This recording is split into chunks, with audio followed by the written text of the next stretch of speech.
For 60 years, comedy icon Don Rickles made people laugh, but his family kept quiet about the truth. That silence was finally broken in 2024 by his daughter Mindy.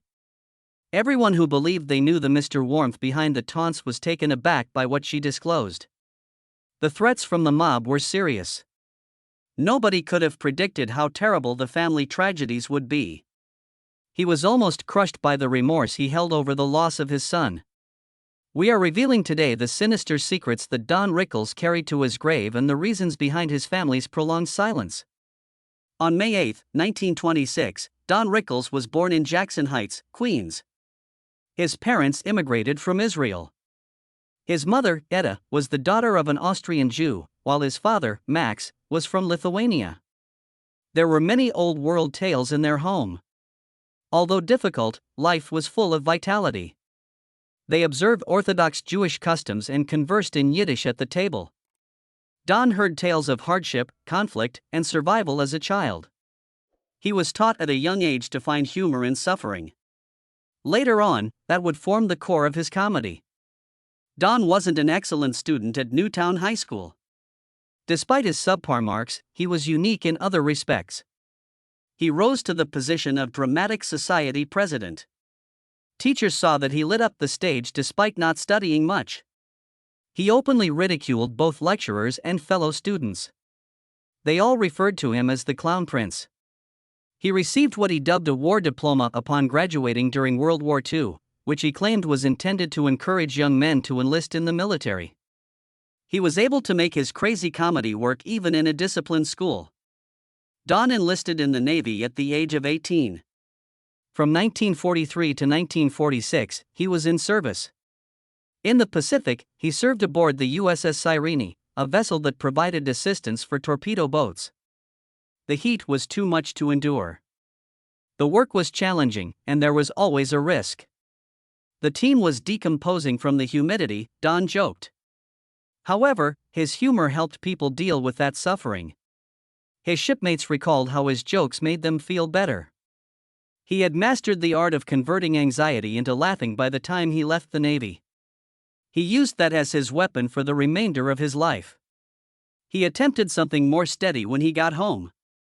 He was encouraged to pursue a career in insurance sales by his father. Don dressed in a suit and tried it out. However, it was unsuccessful. He was unable to sell. His sense of humor was inappropriate for door-to-door sales. He detested it when people slammed doors on him. He was heartbroken by the setback, but it also forced him to discover his own calling.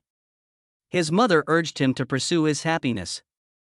He was able to escape the usual post-war grind thanks to such support. Don began attending the American Academy of Dramatic Arts in 1948. It was a significant step. He trained with future celebrities like Jason Robards and Grace Kelly. He didn't like drama, though. People laughed at his serious roles, and not in a positive way. Nevertheless, everything fell into place when he was given the freedom to improvise or portray humorous characters. He came to see that it was actually a wonderful thing if he failed at drama. He was able to discover his true calling thanks to that setback. He was able to explore a completely new genre of comedy thanks to the Academy. Began playing in the Catskill Mountains at the beginning of the 1950s. He needed money, and he could find work at those little resorts. The audience loved to heckle and was close to the stage. People began yelling at him in the middle of his performance one evening. Don replied angrily rather than ignoring them. His quips were cutting and rapid, insulting them. The audience burst out laughing. Everything changed at that point.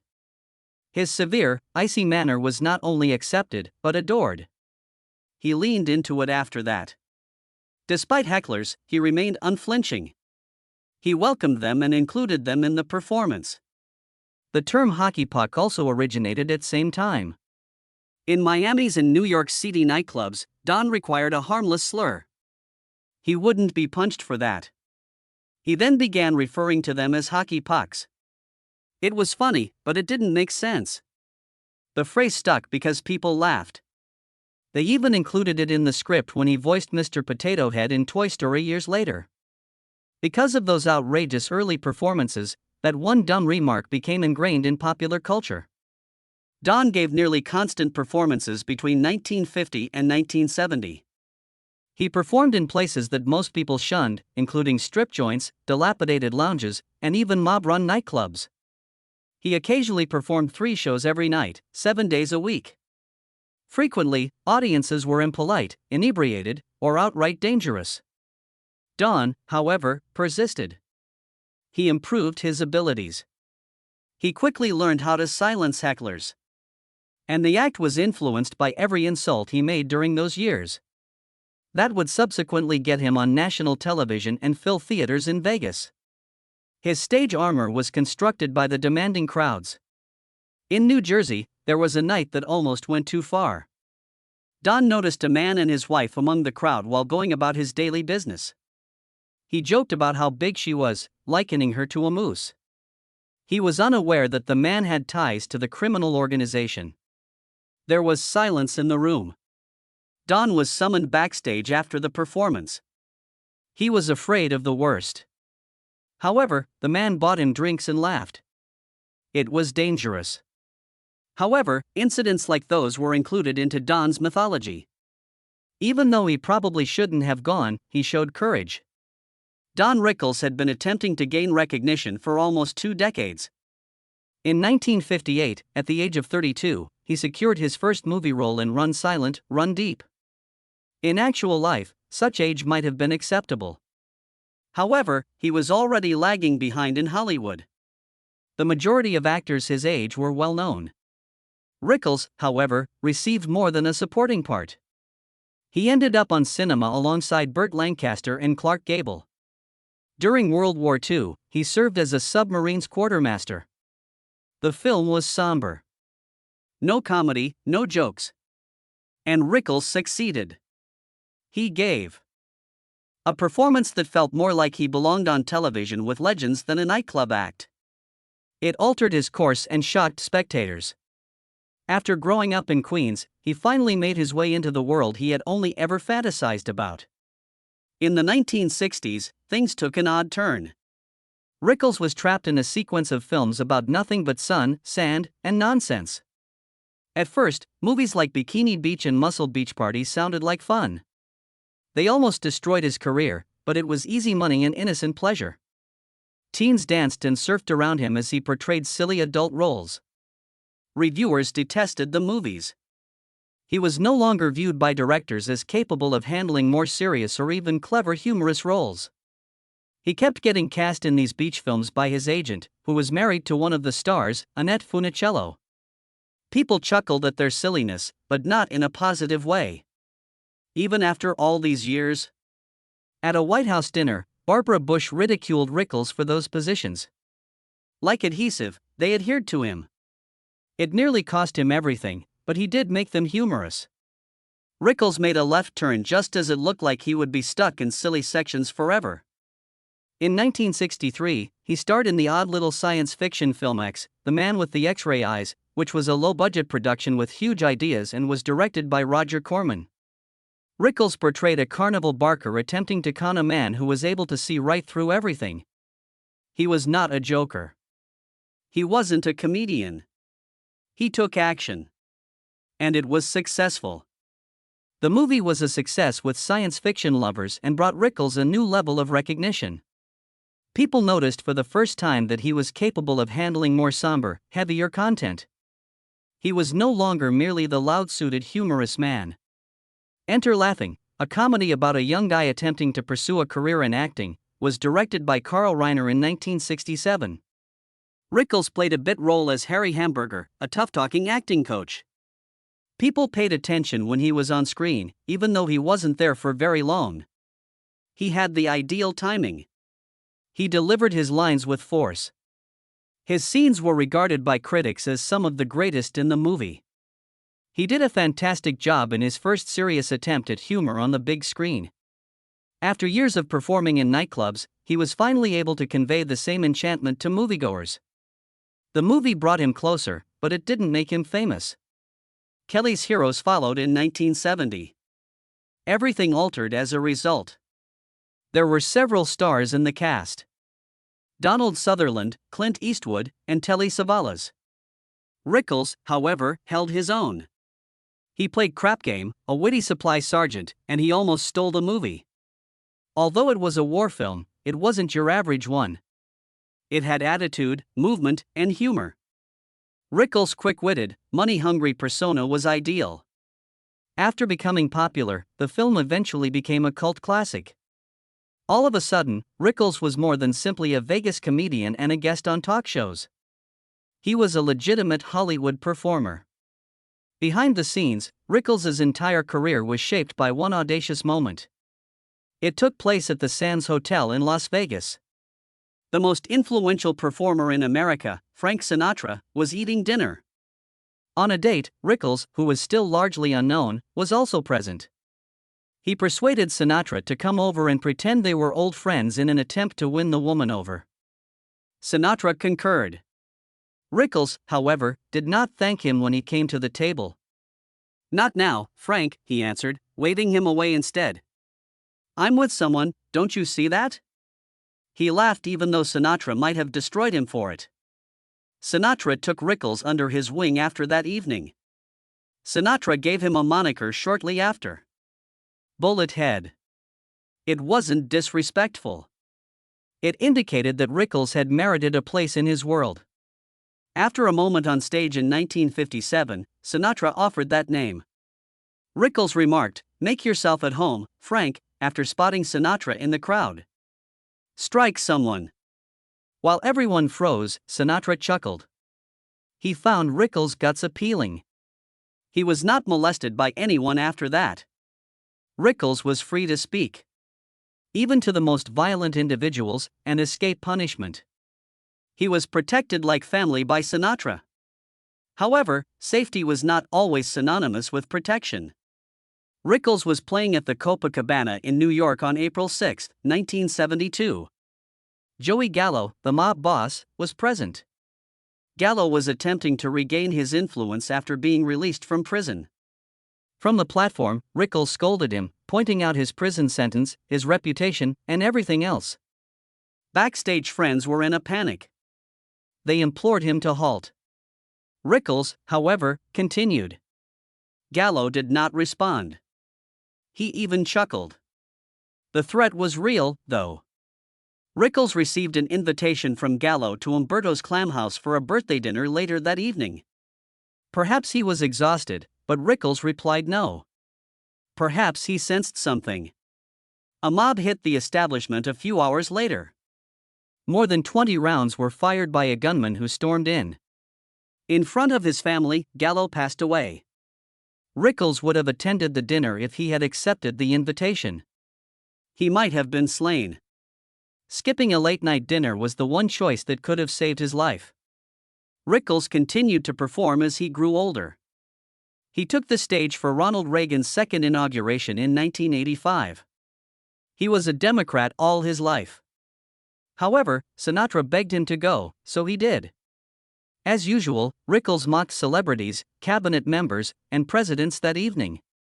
Nothing was forbidden. Politics didn't interest him. The crowd loved him, and he cared about them. Don Rickles was not merely a guest on Johnny Carson's program. His command of the stage revolutionized late-night television. He made almost 100 appearances between the late 1960s and the 1980s. He was scheduled at times. At other times, he simply stepped in and took command. Carson thought it was fantastic. He welcomed Rickles' teasing, not simply put up with it. Rickles became famous because of something that could have wrecked most careers. He was even permitted to host once, with Carson acting as the guest. The two shared a unique quality that made it work. Carson was cool and collected. Rickles moved quickly and loudly. Every visit seemed new because of their chemistry. The bullfight music alerted the crowd to what was about to happen. Rickles would emerge, prepared to shoot. For over 10 years, The Tonight Show was a must-watch because of those moments. Rickles was filling in as host in 1976 when a little incident became a memorable one. He shattered the wooden cigarette box belonging to Johnny Carson. Since 1967, it had been on Carson's desk. Carson was perplexed when he returned the following evening. After then, he learned that Rickles had done it. So he gathered a camera team and went to Rickles' new show's adjacent set. While they were filming, Carson stormed in and addressed him directly. It was impromptu and unpolished. Rickles got through it by making jokes. Carson acted like he was angry. It became one of the most often played segments in talk show history. It was more than just amusing. It was a novel experience. It blurred the distinction between shows and included the host in the narrative. It was unlike anything viewers had ever seen. While Rickles excelled at variety shows and live performances, sitcoms were a different matter. He received his own variety show in 1968. It was short-lived. He made another attempt in 1972. New format, same title. Although it was just 13 episodes long, this time he portrayed an ad executive in a scripted sitcom. In a controlled environment, Rickles was unable to shine. He required freedom in his comedy. He was slowed down by the texts. Critics and audiences took notice. Rickles' unique spark didn't operate inside comedy regulations, but those setbacks revealed something significant. Not every performer is suited for sitcoms. When people are free to be who they are, they perform at their best. Rickles' utilization in subsequent programs was influenced by that lesson. Then CPO Sharkey arrived.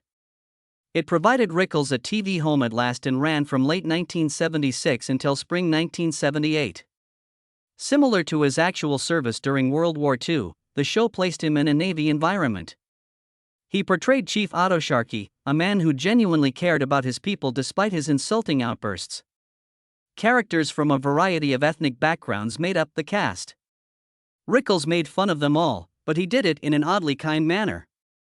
Particularly in episodes like the one about punk rock, the jokes were daring for the period, but they were effective. There was space for Rickles to be himself. The framework of sitcoms did not confine him.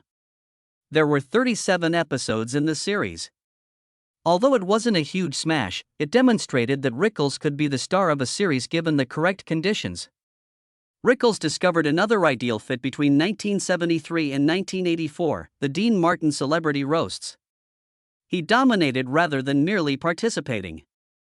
The concept was straightforward. A celebrity's pal ridiculed them. But Rickles set the standard higher.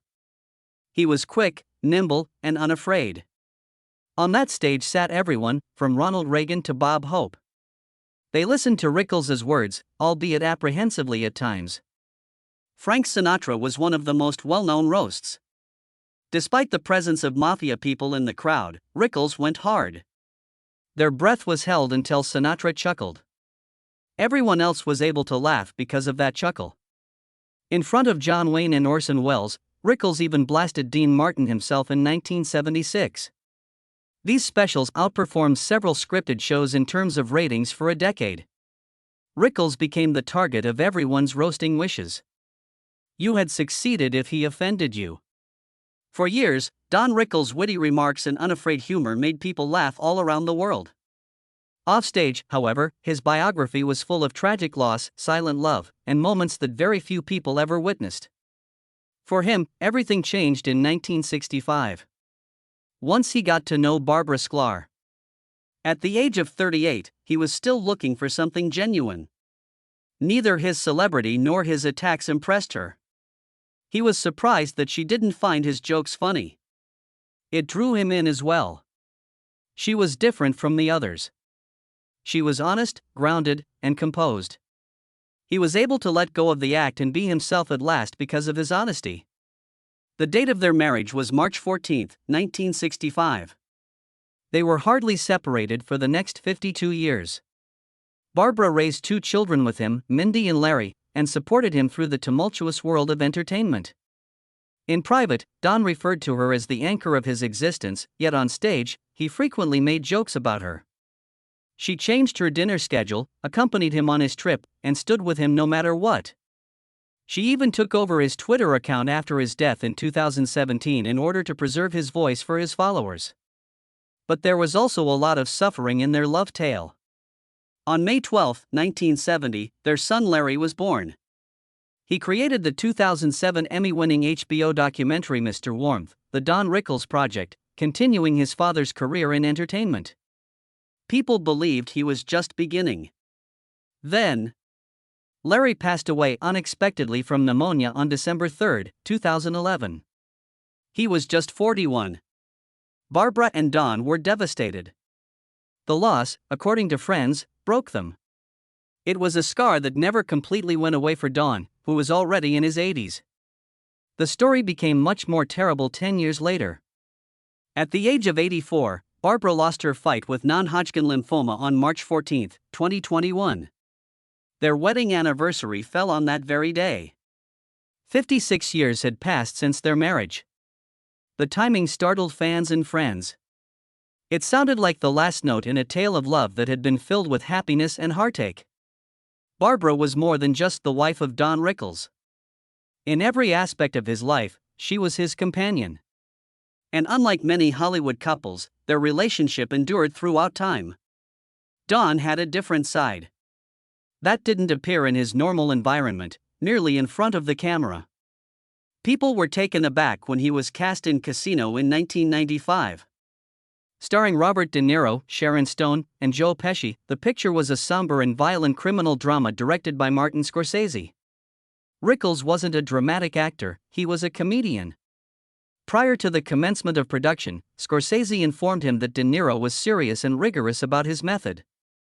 Rickles was unconcerned. Despite this, he made jokes. De Niro was well known for his unwavering morals. Even in between takes, he remained quiet and concentrated. Rickles, however, disregarded such guidelines. De Niro was subtly smoking a cigarette in one scene, which increased the suspense. Rickles was powerless to stop himself.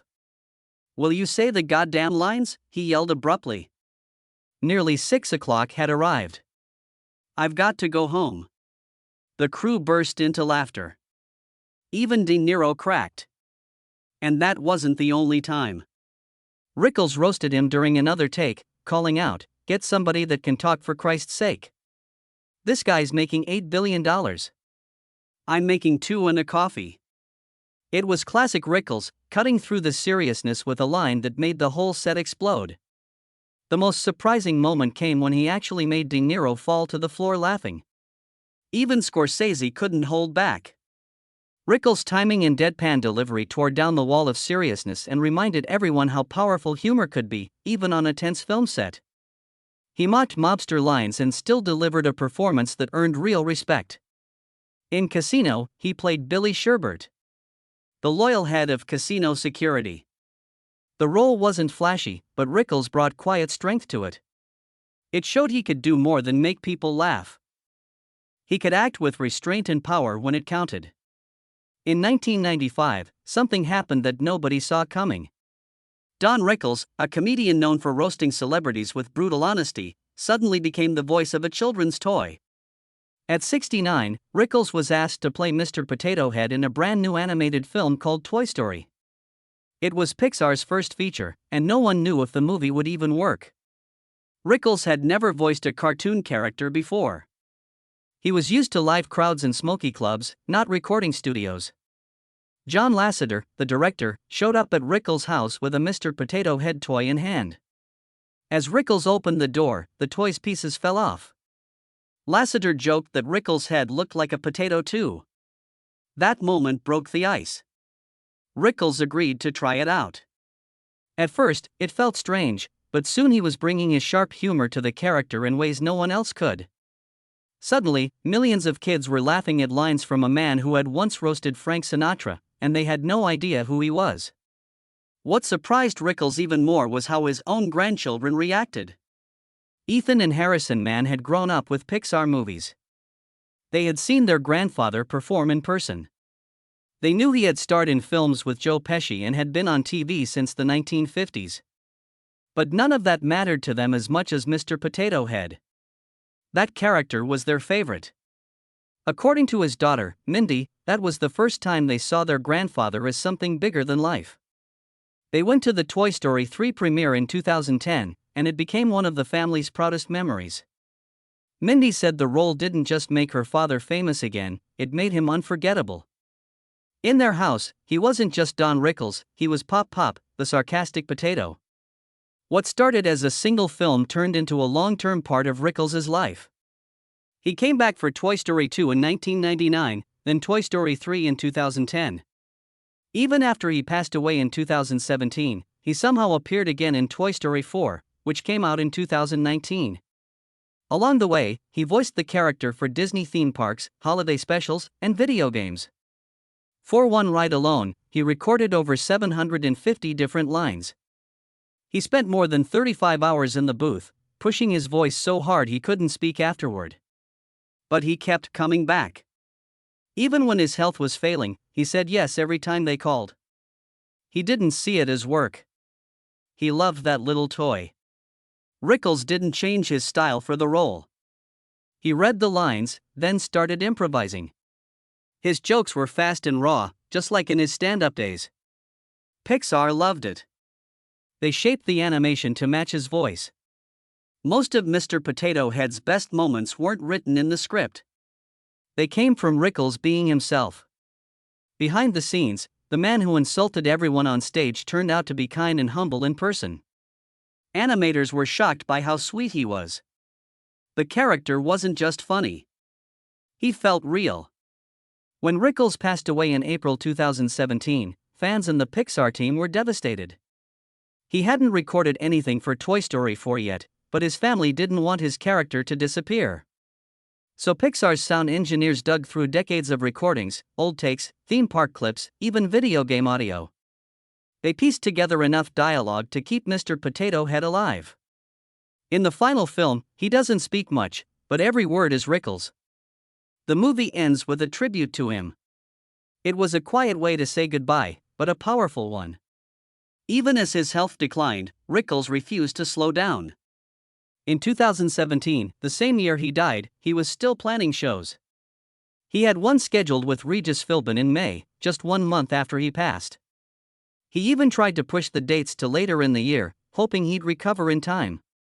He told reporters in February that he felt good at 90 and had no plans to stop. Behind the scenes, he was also working on a TV project for AARP. He simply never gave up. He died at home in Century City, surrounded by family, just weeks before his 91st birthday. His wife, Barbara, had been by his side for 52 years. He had lost his only son, Larry, back in 2011. And after his death, the family asked that donations be made to the Larry Rickles Endowment Fund at Children's Hospital Los Angeles. The tributes after his death revealed something most people didn't expect. Jerry Seinfeld called him comedy's Mount Rushmore. Bob Newhart, his closest friend, said he was the kindest man he had ever known. Jimmy Kimmel. While speaking about him live on air, the man known for tearing people apart with jokes turned out to have a huge heart. Friends and fans said he was generous, caring, and deeply loyal. He donated to countless causes and helped other comics behind the scenes. He gave time and money to Jewish charities and helped raise money for children's hospitals. He made fun of everyone. But he also helped almost everyone he knew. His daughter, Mindy Rickles, has worked hard to make sure people remember who he really was. She has helped create exhibits, post old clips, and tell the stories behind the jokes. She says he was more than just a comic. He was a father, a grandfather, and someone who cared deeply about people. She's made it her mission to share that side of him. Because even though Don Rickles will always be remembered as the funniest insult comic in history, the truth is his biggest legacy might be how much he cared.